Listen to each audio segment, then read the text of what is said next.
Thank you all, everybody. Thank you all for coming back to the podcast. Dating While Adulting, datingwhileadulting.com, and everything else I said in the intro. You know how it goes. Another thing I want to say is that, we had all of this like we had a nice flowery gratitude filled podcast on the last one, and it was nice where we talked about stats and my appreciation for all of you listeners, all of you followers, all of the few of you that subscribe on YouTube even, and it was nice. But now we're back to the business, and you all still have a job to do. And I am here to remind you of your job, which is to tell 50 friends to tell 50 friends so we can grow this the way that we want to grow it. So it was nice. Thank you all. I thanked you all last week and all that good stuff. Now it's time for you all to get back to work. And it starts today by listening to this podcast episode where we get back to the topics and all of that stuff. As you can see, Reggie's not here again today. And so I'll take it. I'll run with it. But that's neither here nor there. Everybody go to datingwhileadulting.com. Like I said before, I am writing more on the site, and that's where you can go to see my latest ramblings, and also where you can go to pick up the YouTube feeds if you don't want to go to YouTube and watch it. Go figure. But you should go to YouTube and subscribe. But also, that's where you can find links to the Instagram, the Twitter, and all of that good stuff. So the the world keeps spinning, the ball keeps rolling, the ship keeps sailing, as I like to say. But let me just get into what I want to talk about today. I was reading an article a couple of weeks ago that Andra Day gave, I don't know who she gave it to it. And even though I have a journalism degree and I was taught to source all of my information, I figure in this day and age with Google, you can just Google Andra Day and you will get what you need in terms of what I'm talking about. But she talked about how back in the day she dealt with a sex and porn addiction. And I found that fascinating, not necessarily because it's Andra Day or anything like that. I mean, who cares? But it piqued my interest to start thinking more about sex addiction and porn addiction. And part of the thing that made this so interesting to me is that usually when you talk about like addiction, you talk about drugs, you talk about alcohol, and even to a lesser degree, you might talk about caffeine, you might talk about um, sugar, for example, things like that. Things that you actually have to put into your body that can cause a chemical reaction that will make you crave more of that, whatever you put in your body. Those things are a little bit more understandable to me. And not to say that because I don't understand it, that is not legit. It can be very well legit. So I don't want to speak poorly of it or talk down about it. But to me, like drugs and alcohol, caffeine, sugar, things like that, those fall into a different category, again, to me, than someone who has a different type of addiction that doesn't involve putting something in your body, like gambling, for example, or or in this case, for the purposes of this conversation, sex. And I guess really, if you want to think about it, especially if you're a woman, I guess it does involve you putting something in your body. Wink, wink. But that's neither here nor there. And and part of the thing that was interesting to me about this article and Andrew Day talking about it is usually when somebody talks about sex addiction, it's usually someone like a politician, for example, who got caught cheating on his wife, or a wife that got caught cheating on her husband, but more than likely a husband who gets caught cheating on his wife or something like that. And then it goes public, and all of a sudden it turns into, oh, shoot, I cheated. I have a sex addiction. I need to go away and go to rehab and all of that stuff. And then they go to rehab or something like that. And then all of a sudden they come out and they're cured of this. And that was just a thing of the past. And you never talk about it again. What makes Andrew Day's situation so interesting to me in particular was that she she didn't get exposed or arrested for getting a prostitute or something like that. She didn't get in any trouble that made her reveal that she had a sex addiction or something like that. she just brought that up on her own, which is very unlike the politicians or the other celebrities or athletes who get caught out there, and then that's the easiest way to get some sympathy or something like that, or try to engender some goodwill, is to say you have a sex addiction and you need rehab. So that was interesting to me. That was one thing. Another thing that was interesting to me is that about sex addiction, and part of the reason that I kind of question the legitimacy of it, not meaning to, but I guess that speaks to my ignorance of it more so than anything, more so than my trying to be judgmental. But the other thing about it is when Andrew Day speaks about it, and when other people that I've seen in public speak about sex addiction, they speak about it in terms of something that they've dealt with, something that they were like cured of, even though I hadn't heard anybody use the word cured. It's kind of the way that they act. And from people that I know that have been addicted to substances, things like that, people who've gone through 12 step and people who've done all of that, one of the things that they say is that once you're an addict, you're always an addict and you're never cured. It's not a matter of matter of if you're cured. It's always a battle, and it's just a matter of how long it's been since you last indulged in whatever it was that you were addicted to. So it's a constant thing. That's why they give you chips and you celebrate your anniversary and all of that good stuff, because you're never cured. And you can openly speak about it, as opposed to some of these people who talk about having sex addictions and stuff like that, who never want to speak about it again. It's almost like, okay, I did this rehab thing so that we can never speak about it again. And for Andra Day to just volunteer that she had that, and she didn't mention if she had gone to rehab. She didn't, at least in the article that I read, she didn't get into any of the details of what caused it. Why did she feel like she had an addiction or whatever? So I really don't know the details of it, but just the fact that she was talking about it openly, and not because she was shamed into it or something like that, or caught out there doing something crazy. Well, not crazy, but just caught out there doing something. So I guess I applaud her for that, I guess. And while it might sound like I'm questioning, the validity of these types of addictions, that's not what I mean to. I'm honestly coming at this from the standpoint of ignorance. I don't have an addictive personality, so I don't know that I can relate to any addiction, but it doesn't mean that I don't have sympathy for those that go through it. But I will admit that it seems that when I look at a drug addiction or alcohol addiction, I do honestly look at that differently from a sex addiction or a porn addiction, like she said. But I don't mean to be flippant about it. But since I've mentioned being flippant about it, I guess what I'm thinking now is going to come across as flippant too, because I think of myself as being mature. I am not 20, I am not 30 anymore. But with that said, I will say, when thinking about a woman having a sexual addiction and dating that woman, I honestly don't think of that as being the worst thing in the world, to be honest.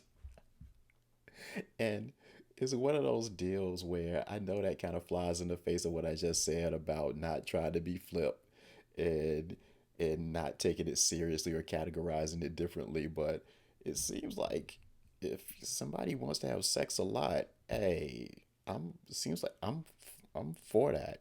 It reminds me of, I was a couple stories. One, MTV used to have a show called True Life or Real Life. I think it was True Life, where they would take different scenarios in everyday life and they would get people who were going through those experiences, and they would follow them in a reality style format, but it was only for 1 week while they dealt with whatever they were going through. And one of them was True Life. True Life, I'm a sex addict. And it was about this woman who wanted to have sex like 5 times a day.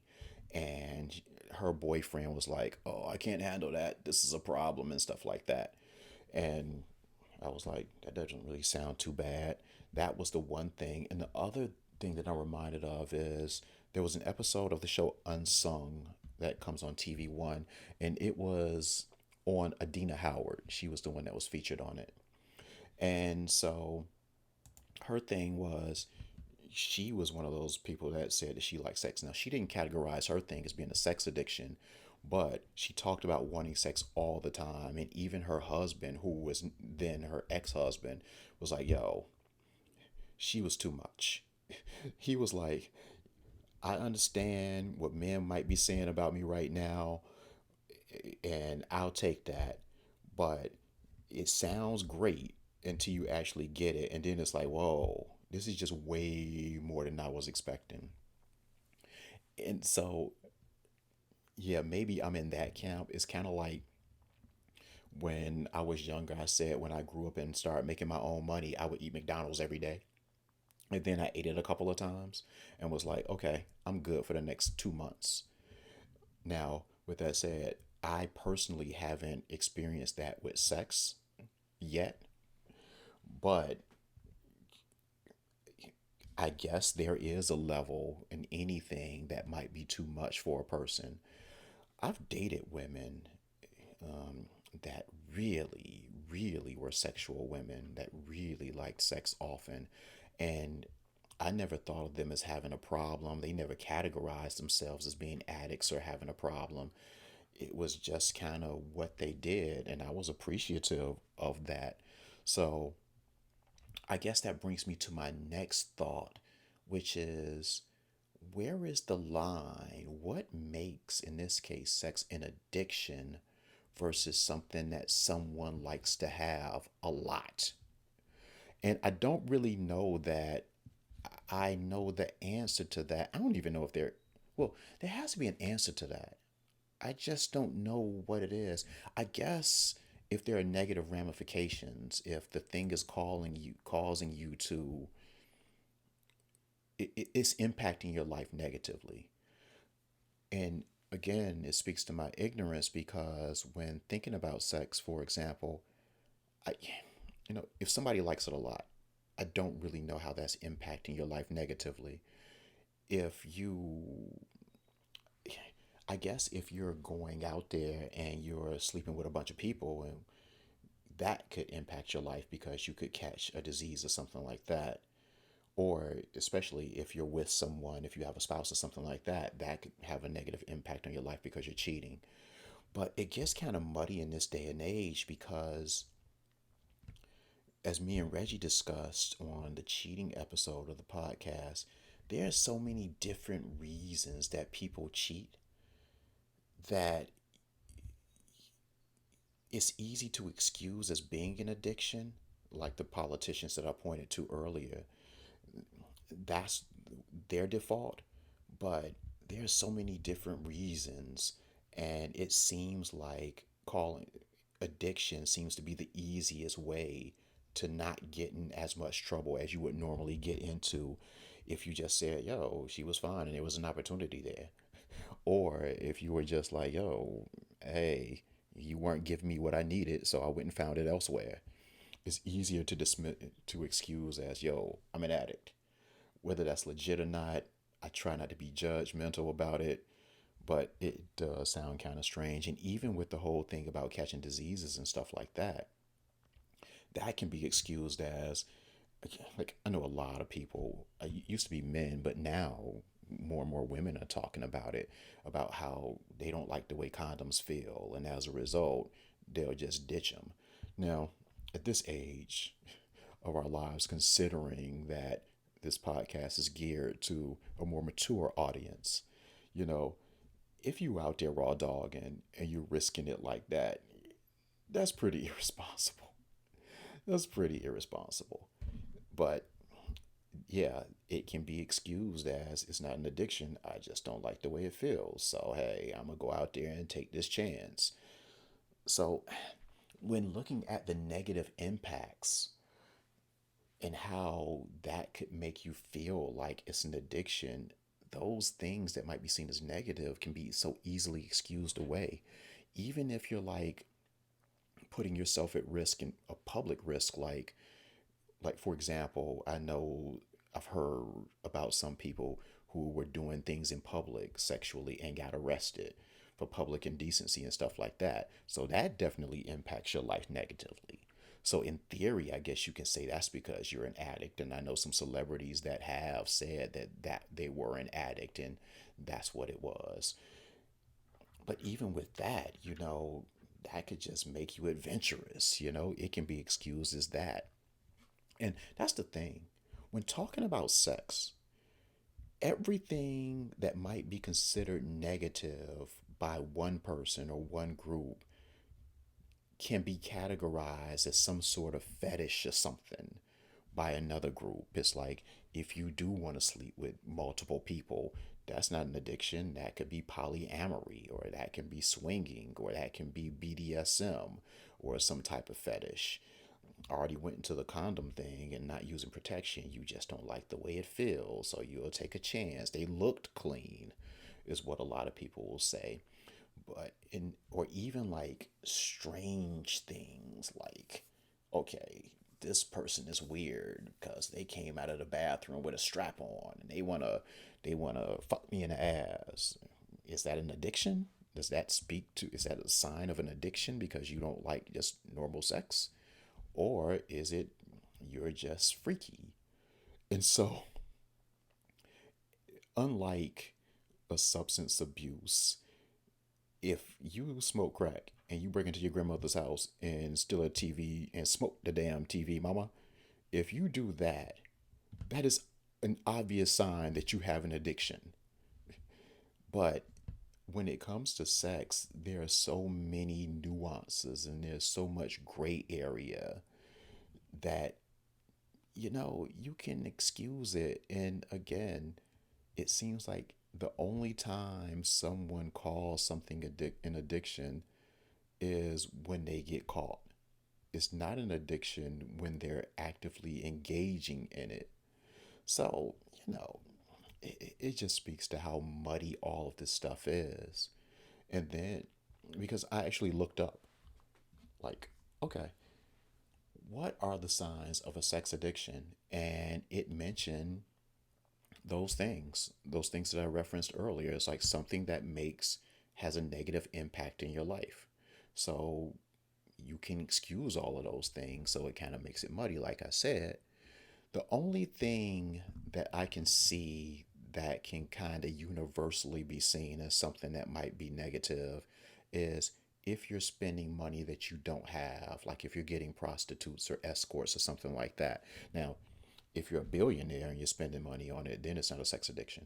But if you're using part of your mortgage money to pay for an escort or something like that, or paying for paying to watch somebody's OnlyFans account or something like that, which I'll get into in a second, then I guess that could be negatively impactful and the sign that you are addicted. But in these cases, it's usually not that when people are coming out in public talking about they have a sex addiction. And in Andra Day's case, she didn't go into the details, but I didn't get the impression that that was the case, that she was going broke, trying to feed her addiction. Nobody's breaking into their mom's house and pawning their TV to feed a sex addiction. Let me back up. Maybe they are, because I don't want to like dismiss it. I just hadn't heard about it. So maybe it's the case, whatever. But in most cases, with all of these things, more than likely, you just a freak. So that's the sex part of it. And then that brings me to the porn part of it. Now,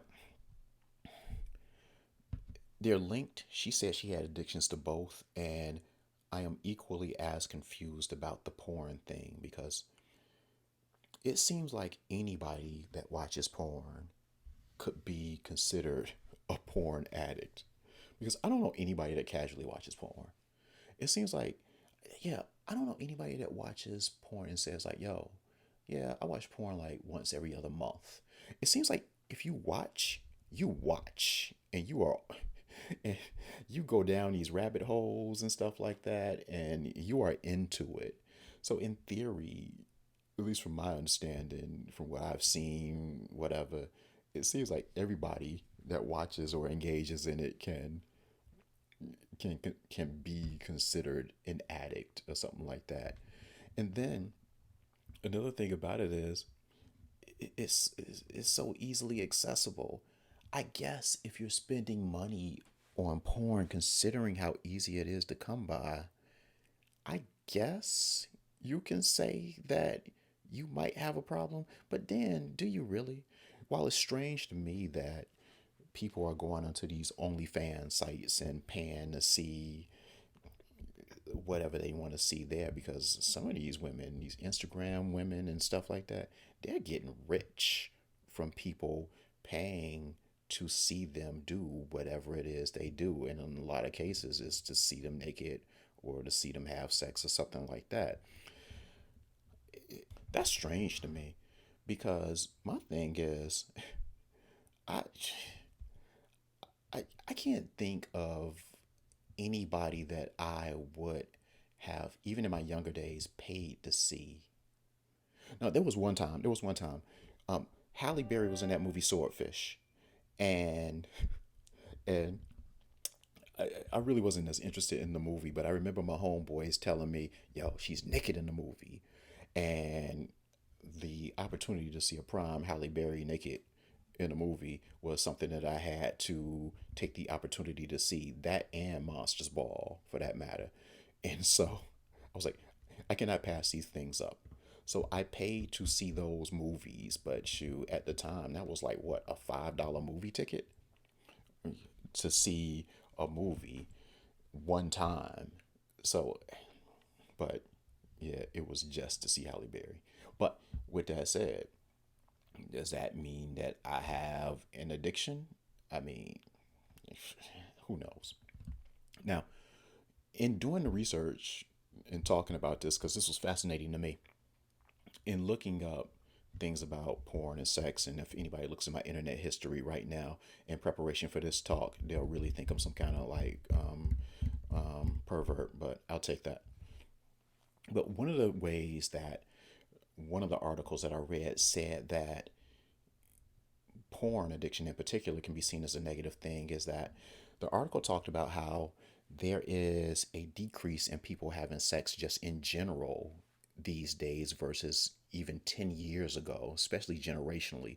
This younger generation, they're not having sex as much as people in past generations. And they talked about the reasons that that was the case. And one of the reasons was because of the increase in porn. And it talked about how watching too much porn can desensitize you to actual, just normal sex with the person that you're with. It talked about how some, for some guys in particular, you can't even get an erection in a normal situation because of all of the things that you've seen just from watching porn. So, okay, now that can be a problem. Now, that to me is a legitimate sign of an addiction that would need to be dealt with. So, that was something I was reading. I was like, okay, I can get to that. I can get to that. That makes sense. And if you watch so much porn, if you're so deep into that, that that keeps you from having sex with an actual woman, yeah, you have a problem. You have a problem. Yeah. I feel like that's the only thing that I read that makes me feel like you can actively say, yeah, you're an addict. Yeah. Because I tell you what, I think, I wouldn't say everyone, but I know a lot of people that have been in a position where it's like, you want to have sex, you're horny. Your only option is with that person that you cannot stand, and that will come with a whole lot of negativity after the fact. So it's either call that person or just pull out your laptop, watch this video, and do your thing.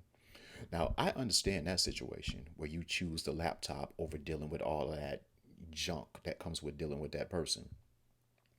But on a consistent basis, even in that case, I would think everybody would prefer to have the physical contact of an actual human versus the laptop.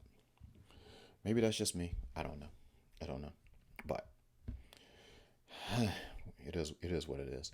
But that led me to the next thing, which was okay, let's say that someone does identify themselves as having a porn addiction and they go to this rehab facility or whatever you do. What's the cure for this? It's like, what do you do? What is the rehab process? Because if you do consider yourself to be an addict, man, boy, you can't avoid sex or even porn in some kind of way. It's all over TV, it's all over radio, and every song that you listen to. Even in commercials. You go to the grocery store and you can see somebody that's attractive. You can have conversations. Shoot, even even with Andra Day, I never really thought much of Andra Day. I thought she was cute, but nothing that really I thought was exceptional. I have a friend, and she used to describe people like that as being just beige. It's like, not overly beautiful, but not unattractive either. They're cute enough. And that's how I always saw her. And I know she lost a lot of weight, but I didn't think she was fat when she was bigger. And she said she lost like 40 pounds. But I didn't think she was fat then. And she's definitely not fat now. But I don't think she's too thin now. I think she looks good. But still, I just thought of her as just like, she's cool. But after reading that article and thinking about her with these addictions, I have to say, I look at her differently. Yeah, yeah. It's like funny how all of a sudden she turns me on. It's like she's in a different category now for me. Respect to her. I'm not knocking it. But with that said, what are the treatments? Like, what do you do? And again, in my research, which again, if someone's looking at my internet history, would think I'm some kind of pervert. The thing that stood out was something that was called cognitive behavioral therapy.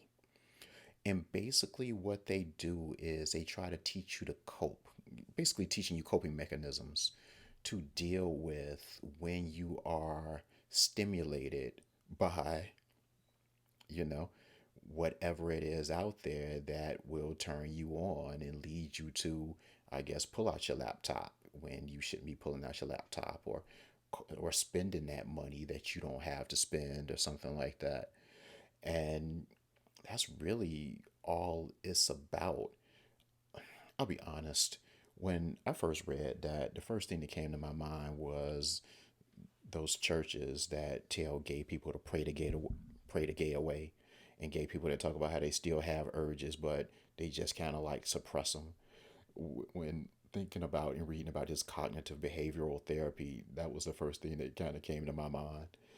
It's like, I guess coping mechanisms, they're a good thing. And seriously, if you are spending your mortgage on sex, if you are watching porn so much that you can't get it up to have sex with an actual human being, yeah, those are those are issues. And while I'm making light of it, because some of it's funny to be honest, it's yeah, it's yeah, yeah, whatever works.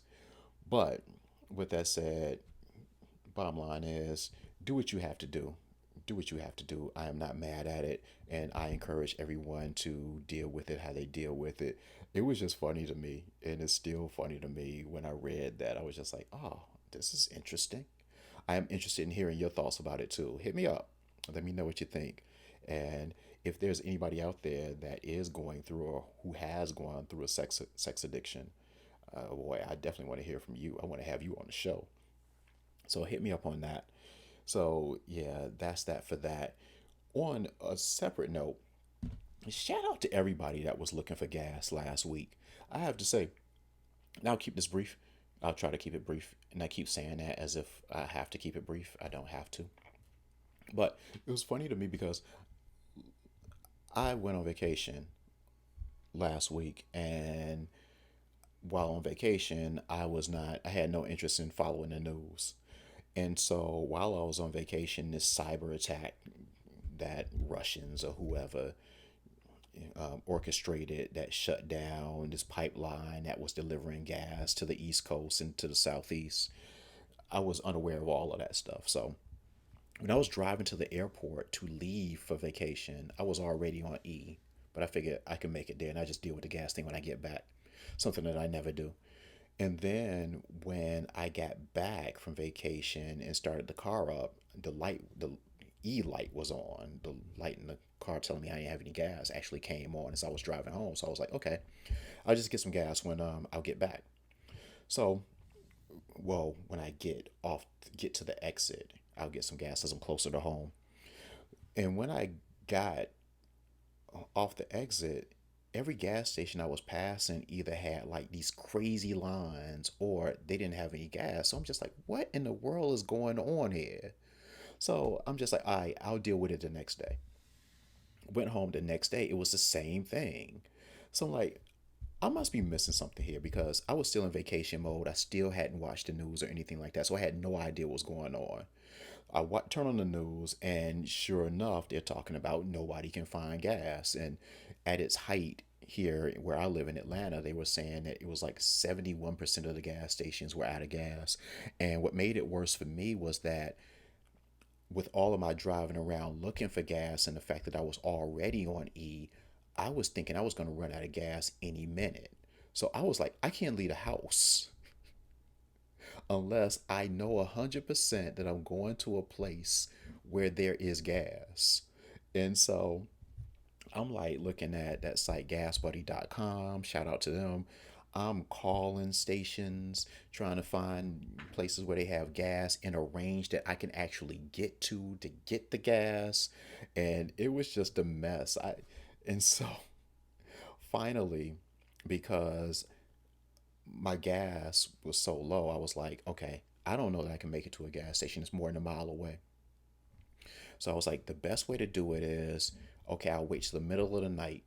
I'll find a gas station in the middle of the night and I'll drive. That way, if I run out of gas, I can pull over, whatever, and without blocking traffic. And also, I figured that late at night, I could run red lights to get wherever I needed to go faster.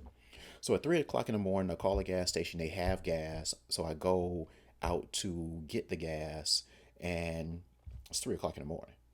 So I find a place. It's a Shell station, and there were like these three crackheads, and I don't like to categorize homeless people as crackheads like a lot of people do. A lot of people just fell on hard times, but because of the experience that I have in my family personally, knowing and dealing with crackheads, these were crackheads.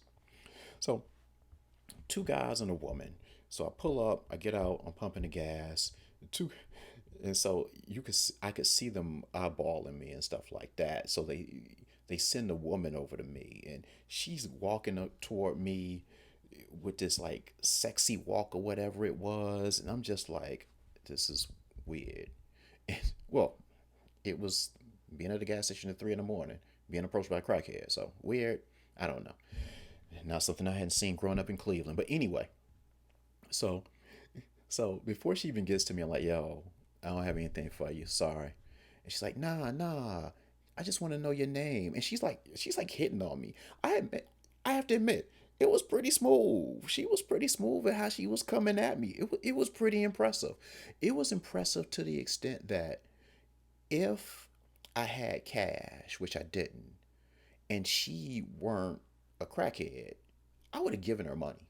I would have, if she was just homeless and she were coming at me like that, I'd be like, yo, just your approach was so smooth. Hey, here, take this five. I got you on that.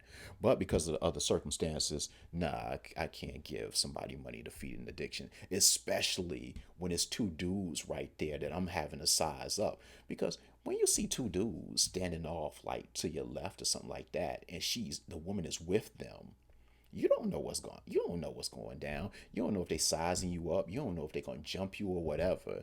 But and that's part of the reason I didn't let her get too close to me was because one, because she was a crackhead. Two, because I was just like, yo, you not gonna like distract my attention from these two dudes, because these are the cats I need to focus on. But yeah, she was pretty smooth. So shout out to everybody that was out there trying to find gas, who had similar stories to mine. Hopefully you have better stories than mine. But yeah, that's one thing. Another thing I want to mention, this is the last thing that I'll mention for the day. You know, May is Mental Health Awareness Month. And, you know, both myself and Reggie, we have openly talked about the power of therapy. Reggie has openly talked about his therapy and his therapy and some of his sessions that he's going through now. And I have openly spoken about my having been to therapy in the past. And to be honest, I am seriously considering and will probably start going to see a therapist now. And it's not because anything so terrible is happening to us and all of this bad stuff. Sometimes it just is very helpful. Oftentimes, I'll venture to say, every time, it is helpful to have a sounding board that can give you unbiased feedback on something that you're going through. Especially if you have some friends like mine, because I have some friends, and it's not all my friends, but I do have some friends that will be like, yo, I'll say, yo, I have a problem in this area. And some kind of way, inevitably, in the course of my talking about the problem that I have, they'll turn it into a story about them. So my problem never gets addressed, and I wind up having to listen to whatever their thing is. But the beauty of having a therapist is that they don't do that. You're paying them.